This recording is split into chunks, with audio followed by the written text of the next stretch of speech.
നമസ്കാരം, ഞാൻ പ്രീതി R Nair, SUT ഹോസ്പിറ്റലിൽ ചീഫ് ക്ലിനിക്കൽ ന്യൂട്രീഷനിസ്റ്റ്. ഇന്നത്തെ ടോപ്പിക്ക് സ്കൂൾ കുട്ടികളുടെ ഭക്ഷണക്രമം എങ്ങനെ ശ്രദ്ധിക്കാം. ഒരു പുതിയ അധ്യയന വർഷം കൂടി തുടങ്ങിക്കഴിഞ്ഞു. കുട്ടികളൊക്കെ സ്കൂളിൽ പോകുന്നു. അവരുടെ ഭക്ഷണ കാര്യത്തിൽ പ്രത്യേക ശ്രദ്ധ വേണം. കുട്ടികളുടെ ഭക്ഷണം പ്രധാനമായും സമീകൃതമായിരിക്കണം എന്നുള്ളതാണ്. Correct proportion carbohydrate, proteins, fat, vitamins, minerals ഒക്കെയുള്ള ഒരു നല്ല ചിട്ടപ്പെടുത്തിയ ഒരു ഡയറ്റാണ് സമീകൃത ഡയറ്റ്. ഇത് ഇവരുടെ ശാരീരികവും മാനസികവുമായ ആരോഗ്യത്തിനും നല്ല പഠന മികവിനും ഏറ്റവും അത്യാവശ്യമാണ്.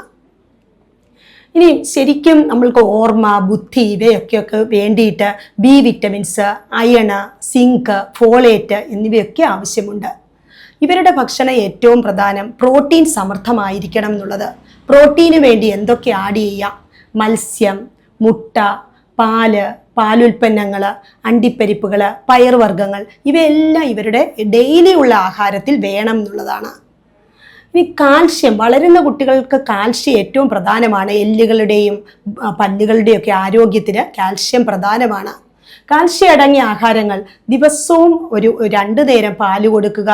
ആഴ്ചയിൽ 3 ദിവസമെങ്കിലും ഇലക്കറികൾ ആഡ് ചെയ്യുക.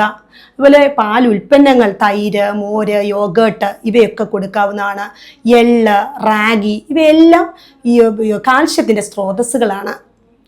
ഇനി അയൺ, ശരീരത്തിൽ ഇരുമ്പിൻ്റെ അളവ് കുറയുന്നുണ്ടെങ്കിൽ ക്ഷീണവും തളർച്ചയും ഉണ്ടാകാം. പഠനത്തിലൊക്കെ പുറകോട്ട് പോകുന്നതായി കാണാം. അയൺ കൂടുതലുള്ള അടങ്ങിയ ആഹാരങ്ങൾ ഉൾപ്പെടുത്തണം. ഇലക്കറികൾ, ഡ്രൈ ഫ്രൂട്ട്സ്, മുട്ടമഞ്ഞ, റാഗി, എള്ള് ഇവയെല്ലാം അയണിൻ്റെ സോഴ്സസുകളാണ്. അയൺ ശരീരത്തിൽ അബ്സോർബ് ചെയ്യണമെങ്കിൽ വിറ്റമിൻ സി ആവശ്യമാണ്. വിറ്റമിൻ സി സമൃദ്ധമായുള്ള ഭക്ഷണങ്ങൾ വേണം. അതിനുവേണ്ടി തിരഞ്ഞെടുക്കണം നാരങ്ങ വർഗത്തിൽപ്പെട്ട പഴങ്ങൾ. ചെറുനാരങ്ങ, mosambi, orange, kiwi, plums, berries, ഇലക്കറികൾ ഇതെല്ലാം വിറ്റമിൻ സിയുടെ സോഴ്സസുകളാണ്. ഇനി സമയനിഷ്ഠമായി കറക്റ്റായിട്ട് ചിട്ടയായി ക്രമപ്പെടുത്തിയതായിരിക്കണം ഭക്ഷണം. ഇവരുടെ പ്രഭാത ഭക്ഷണം പ്രധാനമാണ്. തലച്ചോറിൻ്റെ ആരോഗ്യത്തിനും അതുപോലെ തന്നെ ബുദ്ധിക്കും ഓർമ്മയ്ക്കുമൊക്കെ കാർബോഹൈഡ്രേറ്റ് അത്യാവശ്യമാണ്. പ്രഭാത ഭക്ഷണം ഒരു ബ്രെയിൻ ഫുഡ് തന്നെയാണ്.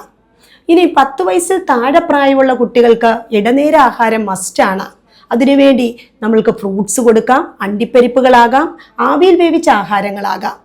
ഉച്ചക്കത്തെ ഫുഡിൻ്റെ കാര്യം അവരുടെ ലഞ്ച് മേക്ക് ചെയ്യുമ്പോഴും പ്ലാൻ ചെയ്യുമ്പോഴും പ്രത്യേകം ശ്രദ്ധിക്കേണ്ടത് വൈവിധ്യമാർന്നതായിരിക്കണം. എന്നും ഒരേ രീതിയിലുള്ള ആഹാരം കൊടുത്തു വിടുവാണെങ്കിൽ കുട്ടികൾ കഴിക്കാതിരിക്കും. വൈവിധ്യത്തിന് വേണ്ടി റൈസിന് പകരം, ചോറിന് പകരം ഏതെങ്കിലും ഫ്രൈഡ് റൈസ്, അതല്ലെങ്കിൽ കേർഡ് റൈസ്, ടൊമാറ്റോ റൈസ് ഇവയൊക്കെ ഉൾപ്പെടുത്താവുന്നതാണ്. ദിവസവും 1 ലിറ്റർ വെള്ളം കൊടുത്തു വിടാൻ ശ്രദ്ധിക്കണം. അവർ വെള്ളം കുടിക്കുന്നുണ്ടോ എന്ന് അത് ഉറപ്പുവരുത്തണം. അതുപോലെ വെള്ളത്തിൻ്റെ കുറവ് നിർജ്ജലീകരണത്തിന് ചാൻസ് ഉണ്ട്. അതുപോലെ ക്ഷീണമുണ്ടാകും. ശരീരത്തിലെ എല്ലാ പ്രവർത്തനങ്ങൾക്കും വെള്ളം അത്യാവശ്യമാണ്.